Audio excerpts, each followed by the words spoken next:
Imagine watching your family sing, laugh, and shower your sister with love year after year, while your own birthday passed like it never existed. No cake, no hugs, not even a happy birthday. For 9 years, I swallowed that pain in silence. But this year, my name is Rose, and I finally had a plan that would make them remember me forever. If you've ever been overlooked, underestimated, or forgotten by the very people who were supposed to love you most, then hit that like button right now. Subscribe for more true revenge stories, and get ready, because this one is dripping with sweet, unforgettable payback. For as long as I can remember, I've been invisible in my own family. Not the kind of invisibility where you sneak into your room and no one notices. No, this was louder. This was the kind of invisibility that stung because it was deliberate. Because while they were busy showering my sister Emily with love, attention, and extravagant celebrations, they somehow managed to erase me completely. I'll never forget the first year it happened. I had just turned 16. It's supposed to be a milestone, right? Sweet 16. Friends at school were planning their big parties, posting pictures of balloons and cakes, all beaming with joy. Me? I came home to silence. The kitchen smelled like leftover spaghetti. The sink was piled high with dishes, and the only gift I got was my mom shouting from the living room, "Oh, sorry, honey. We'll celebrate this weekend, I promise." That weekend never came. Meanwhile, Emily's 16th? They rented out a rooftop bar downtown. Fairy lights strung across the ceiling, a DJ blasting pop music, champagne glasses in the hands of adults who cheered like she was some celebrity. Her face was printed on the cake in edible gold frosting. Her Instagram stories looked like a music video. I watched it all from the sidelines, clapping, smiling, swallowing down the ache in my chest like poison. And when my relatives turned to me and said, "Aren't you so proud of your sister?" I nodded. Because what else could I do? Year after year, the pattern repeated itself. Emily's birthdays became grander, louder, more unforgettable. They hired photographers. They booked catering halls. They bought her dresses that cost more than my entire closet. Meanwhile, my birthday would pass like a whisper in the wind. No cake. No hugs. Not even a half-hearted card. 9 years. 9 years of being forgotten. People think forgetting a birthday is a small thing, but it's not. It's proof. Proof of where you rank in their hearts. Proof that you're not worth remembering. And I felt that proof dig into me every single year. I tried to remind them once. I was 19. That morning, I walked into the kitchen and said softly, "Hey, today's my birthday." My dad looked up from his newspaper, blinked, and said, "Oh, really? I thought that was next week." Then he went back to reading. Mom laughed awkwardly, muttered something about being busy, and told me we'd make it up later. Spoiler, they didn't. That night, I sat on my bed eating a stale gas station brownie with a single candle I bought for myself.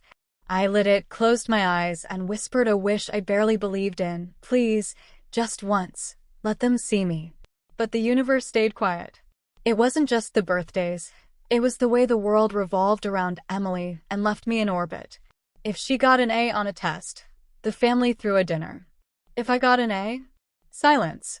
If she won a trophy, it was displayed in the living room. My achievements? Tucked away in a dusty shoebox under my bed. The cruelest part? Emily basked in it. She soaked up the attention like sunlight, always turning her face toward the warmth, never once glancing at me shivering in the shadows. She knew they forgot me. She saw it happen every single year. And she smiled through it. One year, when I was 22, she leaned over at her own birthday party, another lavish banquet, another round of champagne toasts, and whispered in my ear, "Don't worry, Rose. Some people just aren't birthday people."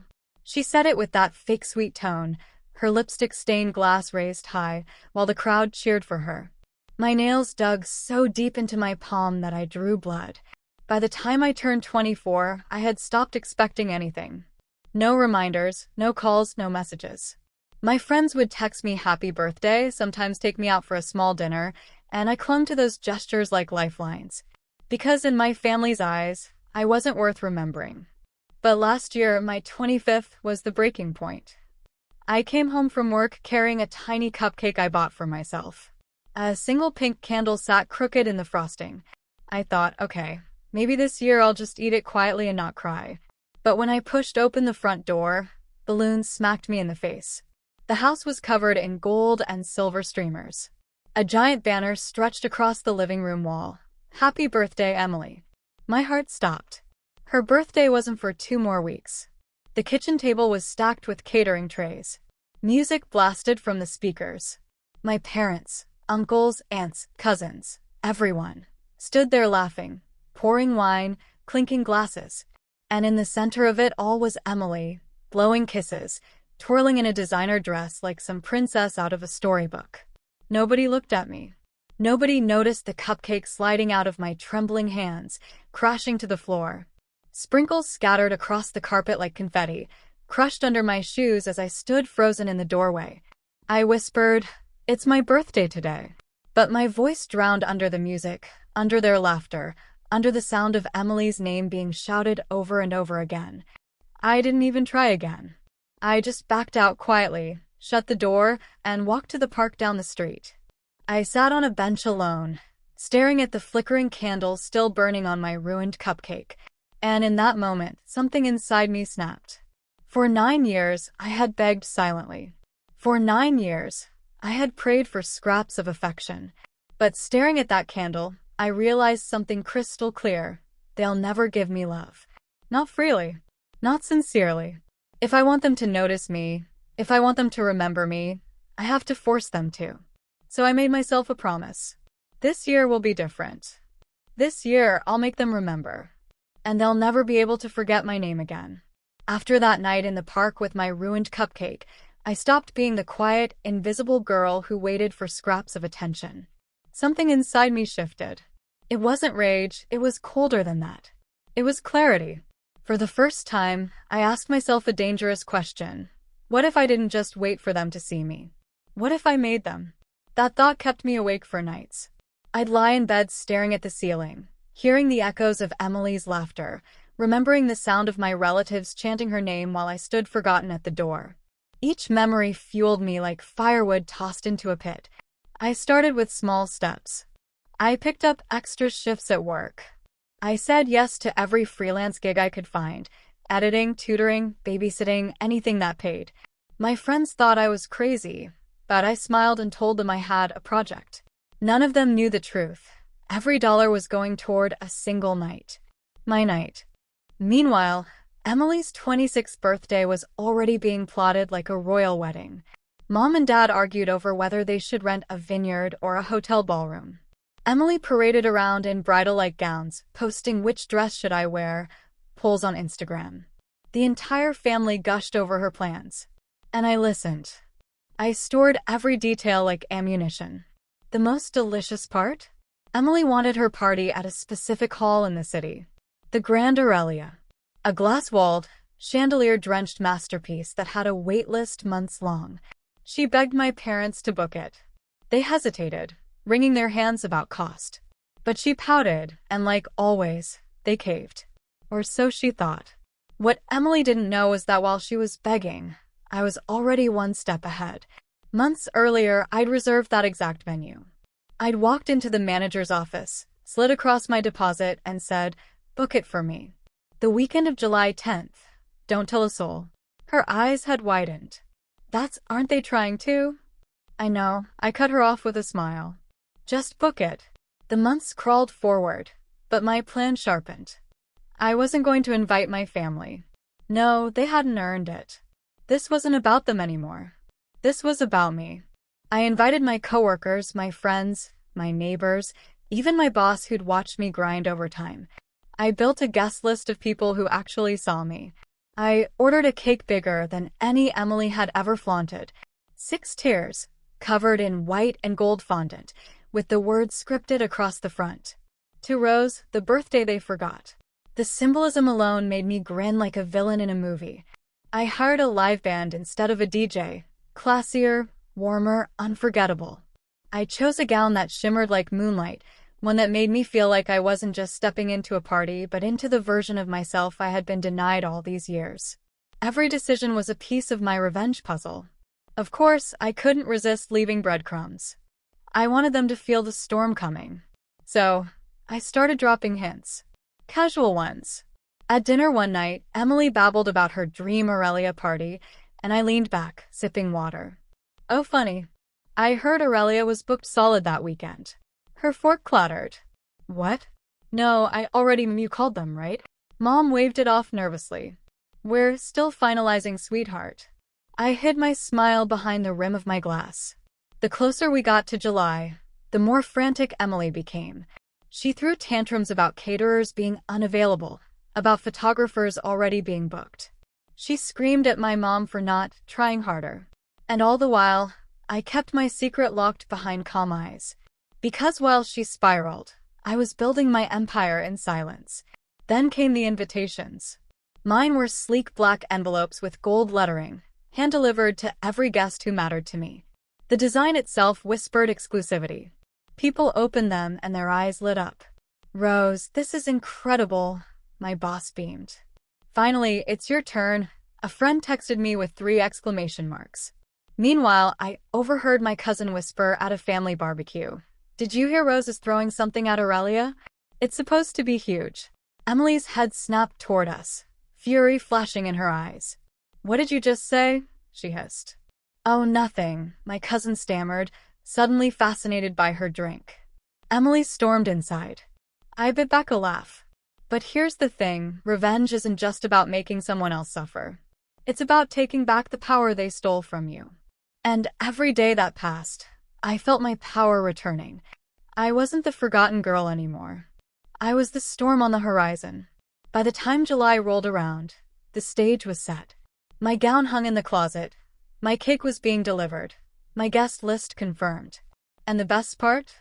My event was scheduled the night before Emily's grand gala, which meant by the time she tried to bask in her spotlight, she'd be stepping onto a stage I'd already burned into ashes. The night of July 10th arrived like the opening scene of a movie. I stood at the entrance of the Grand Aurelia, the chandeliers blazing above me like captured stars, the polished marble floors glowing under soft golden light.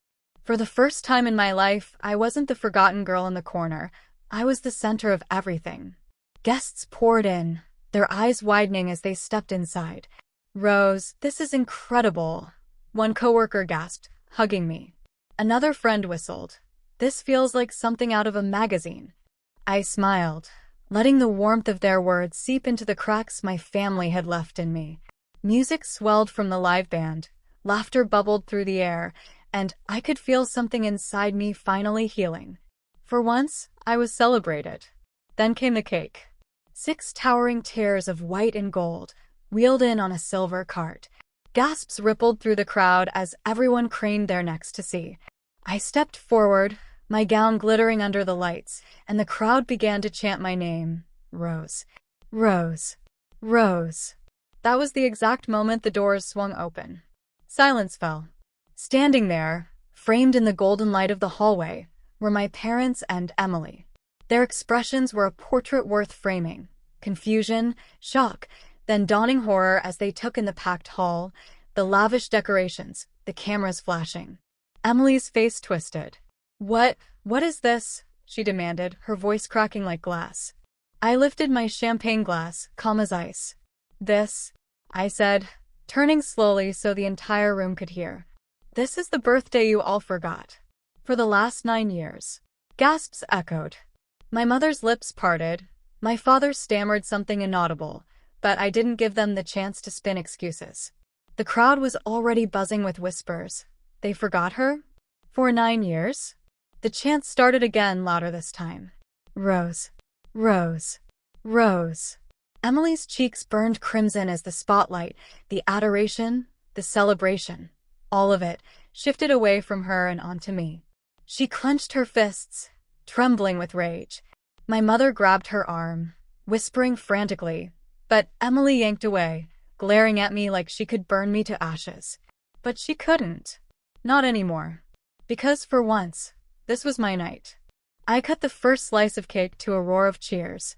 The band struck up a triumphant tune. My friends lifted their glasses high. And my family, my so-called family, stood at the edge of the room, powerless, forced to watch me bask in everything they had denied me for almost a decade. And I'll be honest, Watching Emily's smile crack, watching my parents pale as the truth settled in, that felt better than any candle I could have blown out. The morning after my party, I woke up to a phone buzzing nonstop. My Instagram had exploded. Photos of me in my gown, the towering cake, the chandeliers, the crowd chanting my name. Dozens of tags, hundreds of comments. Finally, it's Rose's time. By noon, Emily's party was supposed to be the talk of the town. Instead, people were still buzzing about mine. I almost felt sorry for her. Almost. When evening came, I decided to stop by her celebration.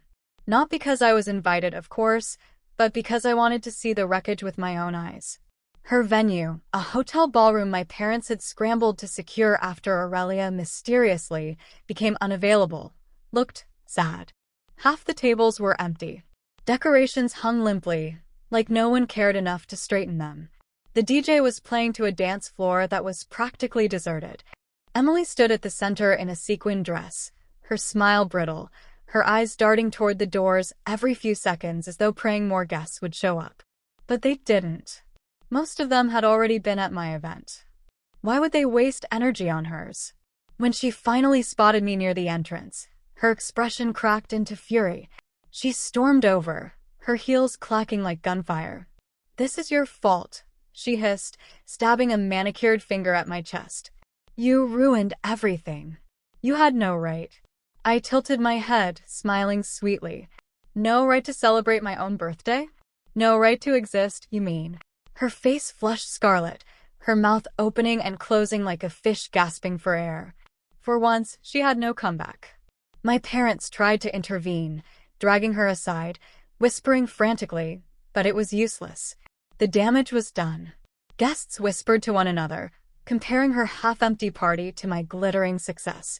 Some even pulled out their phones, scrolling through my photos, showing them around. Emily's humiliation was complete. The final blow came when the waiter wheeled out her cake. The lid lifted, and instead of the scripted, "Happy Birthday, Emily," the frosting read, "Happy Birthday, Rose." The room erupted into gasps. Emily screamed. A sound so raw and unpolished it sliced through the music.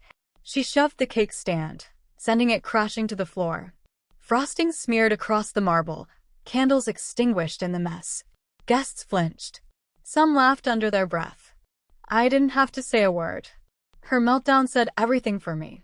As I walked out, head held high, I caught my reflection in the glass doors. For the first time in my life, I didn't see the forgotten girl in the shadows.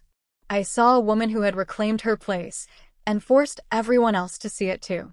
When I left Emily's disastrous party, the night air felt different on my skin. Lighter. For years, I had carried the weight of being overlooked, ignored, forgotten. And now, that weight had shattered, piece by piece, on the ballroom floor along with her ruined cake.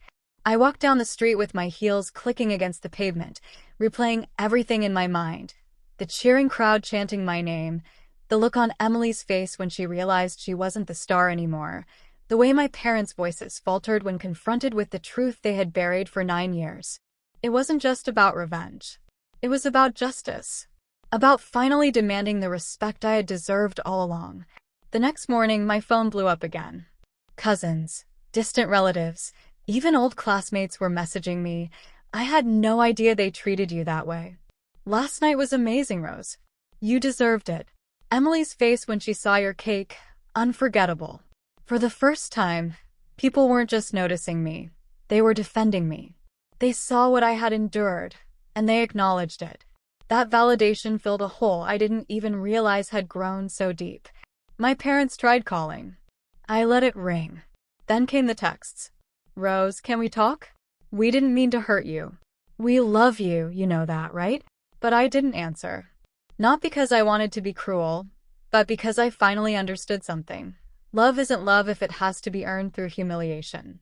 Family isn't family if they only see you when it's convenient. Emily, of course, went radio silent. But I didn't need her words. Her meltdown was enough. She had built her entire identity on being the star, the chosen one. And in one night, I had proven that her spotlight wasn't hers to keep. Do I regret it? Not for a second. I think about the younger version of me, the 16-year-old girl blowing out a candle alone on a gas station brownie, the 19-year-old whispering, "It's my birthday," only to be dismissed, the 24-year-old sitting in a park with a crushed cupcake in her lap. I think about all those versions of me who just wanted to be seen. And now I want to tell her, you were always worthy. You were always enough. They just refused to see it.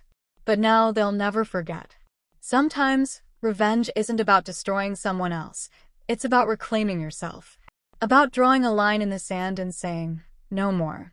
And in that ballroom, with a crowd chanting my name and my family forced to watch, I carved my line deep. So here's what I've learned. You don't need permission to celebrate yourself. You don't need validation from people who can't see your worth. Sometimes the most powerful thing you can do is stop waiting for them and start creating your own moment. Because when you do, they'll never erase you again.